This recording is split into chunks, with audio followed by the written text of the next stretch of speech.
పాపం చూడండి, online cricket బెట్టింగ్లకు యువకుడి బలి.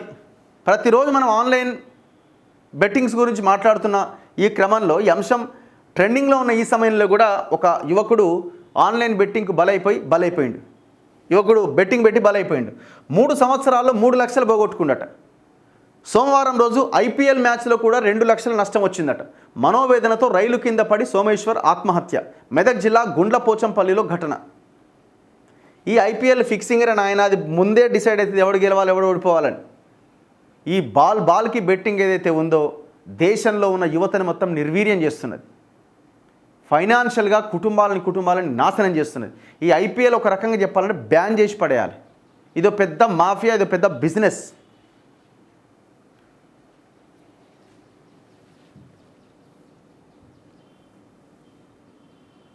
ఆన్లైన్ క్రికెట్ బెట్టింగ్లకు బానిసైన ఒక యువకుడు అందులో డబ్బులు పోగొట్టుకొని తీవ్ర మనస్తాపానికి గురై రైలు కింద పడి ఆత్మహత్య చేసుకున్నాడు. ఆంధ్రప్రదేశ్ అనకాపల్లికి చెందిన సోమేశ్వరరావు కుటుంబం మేడ్చల్ గుండ్లపోచంపల్లిలో స్థిరపడ్డది. సోమేశ్వరరావు ఒక ప్రైవేట్ సంస్థలో ఉద్యోగం చేస్తున్నాడు. ఆన్లైన్లో క్రికెట్ బెట్టింగ్లకు అలవాటు పడ్డ అతను వచ్చిన సంపాదనంతా దాంట్లోనే పెట్టేవాడు. అలా 3 సంవత్సరాల కాలంలో 3 లక్షలు పోగొట్టుకున్నాడు. సోమవారం జరిగిందట ఢిల్లీ లక్నో మ్యాచ్. అందులో వాడు ఈ 202 పరుగుల టార్గెట్ని ఢిల్లీయో ఏదో ఛేదించినట్టున్నది కదా. ఆ మ్యాచ్లో మరి ఇదే పక్కా గెలుస్తా అని పెట్టి ఉంటాడు. ఎక్కువ 2 లక్షలు వీకినాయి. పోయిండు, చచ్చిండు. ఏం అన్యాయం ఇది? ఆ కుటుంబం పరిస్థితి ఏంది ఇవాళ?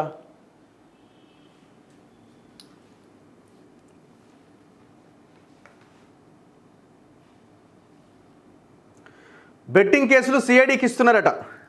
నిర్వాహకుల్లో విదేశీయులు ఎక్కువగా ఉన్నారట. ప్రమోటర్లకు హవాలా ద్వారా డబ్బులు వస్తున్నాయి. సీఎం సమీక్ష నిర్వహించే ఛాన్స్. ఇప్పటికే రంగంలోకి ఈడీ, సిఎస్బి. మియాపూర్ కేసులో రాణా, ప్రకాష్ రాజ్, విజయ్ దేవరకొండ కేసులు కొట్టేయండి. హైకోర్టులో విష్ణుప్రియ పిటిషన్ వేసిందట.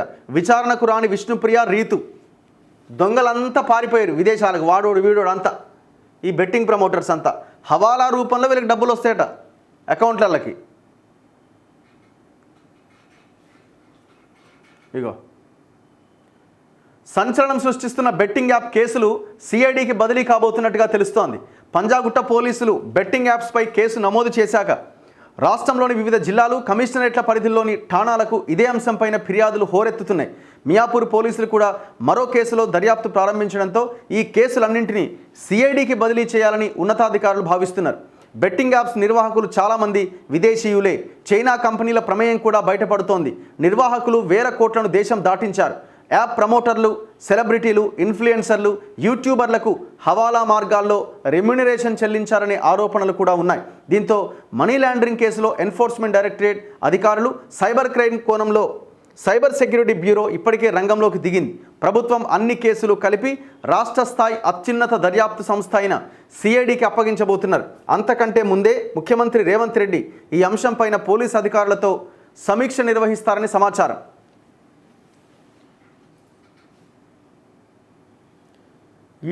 ఈ హీరోలకు కూడా ఏం పుట్టిందండి? ఒక్కొక్కడు కోట్ల రూపాయల రెమ్యునరేషన్ తీసుకుంటారు.